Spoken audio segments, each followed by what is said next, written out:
I don't believe, as a Christian now, that it's right for even society to take another person's life. Although society hires people to push the button or pull the cord or whatever, it's still murder, still killing. Which punishment do you think would be most appropriate for murder? I think it should be life in prison. Without parole or? Without parole. Mm-hmm. Unless, of course, there are rare times when a person is so rehabilitated, so completely, especially a younger person who commits a murder when they're very young, there's a lot of room for growth. Mm-hmm. If there is then fully exhibited rehabilitation without any question, then it's a different story. He should have an opportunity to perhaps re-enter society. Mm-hmm. Primarily life without parole. The prisoner stays the same. And in the case of Bianchi, he is a consummate confidence man. And he is trained up by a variety of parole boards to give the right appearance of being rehabilitated. And unfortunately, parole boards are very much concerned about remorse and about whether punishment has been enough. Whereas the real issue you have to ask about this kind of person is what's going to happen if you let him out? And that's a very different issue. No matter how much remorse he's had, he's still likely to kill again. Are you advocating no parole clauses in the case of serial murderers who are convicted and sentenced to life imprisonment?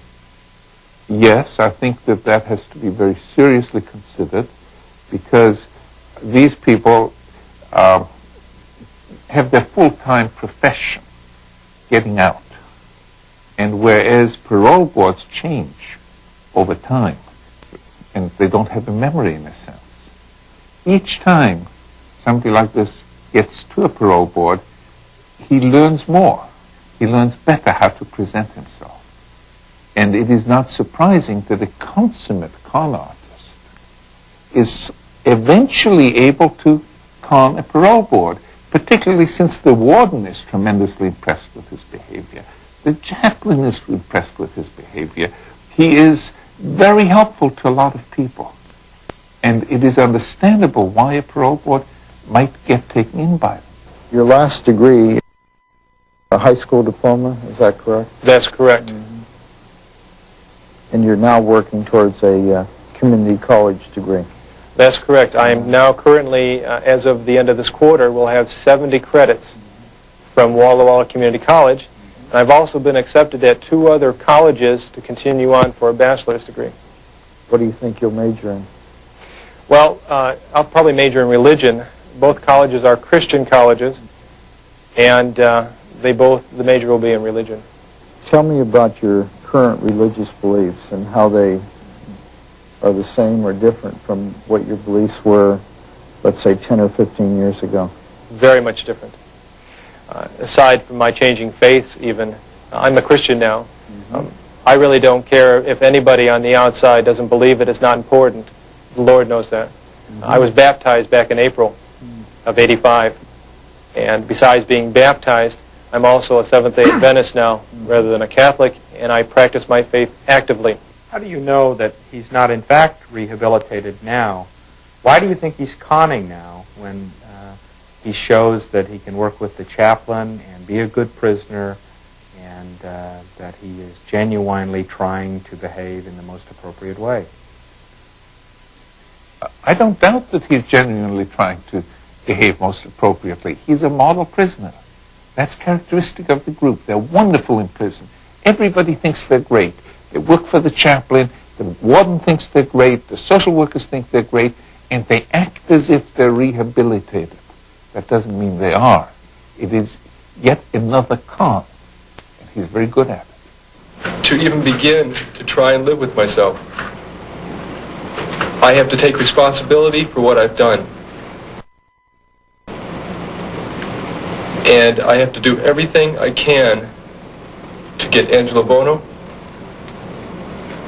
and to devote my entire life to do everything I possibly can to give my life so that nobody else will hopefully won't follow my footsteps. First, he played his act for the psychiatrists. But when this didn't work, then he played his act for the court in Washington, where he repented and cried and so forth. But of course, he was set up to do that, and as soon as he left the court, he was seen laughing and having a great time. What things do you fear the most? Right now, in the immediate sense, what I fear the most is the administration that holds me as a prisoner. It's just a very scary thing to be in a bureaucracy like this and to see the way it really functions, how it's just right on the edge of you really could be in a lot of trouble. Guys have been killed because they've been moved from one place to another or because of...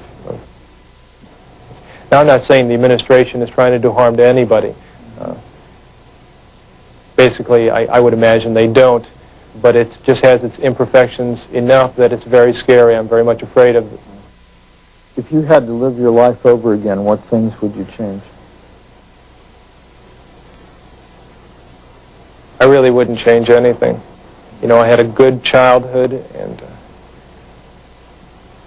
I really wouldn't change anything. If you assume that somebody really doesn't remember what happened, then it's perfectly reasonable to say everything was wonderful. I wouldn't change a thing.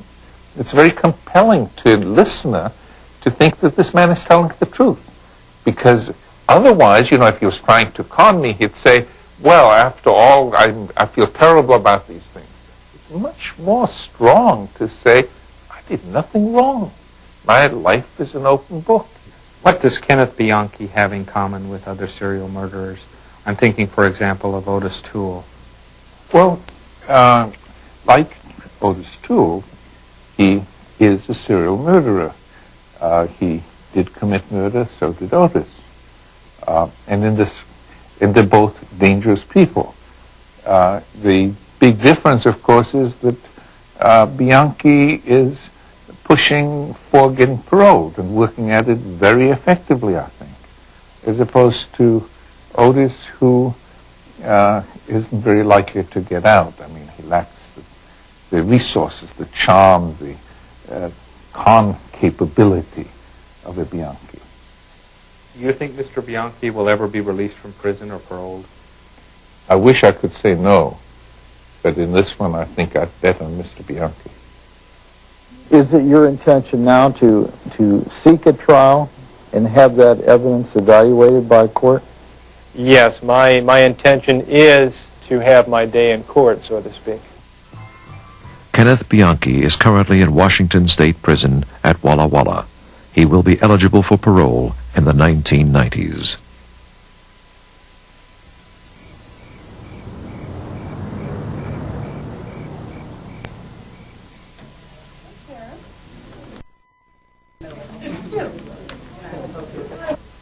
Hi, I'm Katie Baldus. My mother, Jenny, was murdered January the 3rd, 1986, in Texas. My name is Pat Brody. My fiancée, Carlene, was murdered November 2nd, 1982. I am Doris Tate. My daughter, Sharon, was murdered in 1969.